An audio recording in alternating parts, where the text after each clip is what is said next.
మీరు అమావాస్య తిథి రోజు మీకు దగ్గరలో ఉన్నటువంటి జిల్లేడు చెట్టు దగ్గరకు వెళ్ళండి. జిల్లేడు చెట్టు దగ్గర ధూపం వేయండి.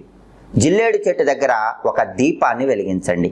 జిల్లేడు చెట్టుకు నమస్కారం చేసుకొని చెట్టు మొదట్లో నీళ్లు పోసి చెట్టు చుట్టూ 3 ప్రదక్షిణలు చేసి, అమ్మ సర్వ వాస్తు దోషాలను తొలగింపజేసుకోవటానికి, వాస్తు శూలాల నుంచి బయటపడటానికి, వీధి పోట్లను తొలగింపజేసుకోవటానికి నీ కొమ్మని తీసుకుంటున్నాము అని జిల్లేడు చెట్టుకి చెప్పి, ఆ తర్వాత 3 జిల్లేడు కొమ్మలను తెచ్చుకోవాలి.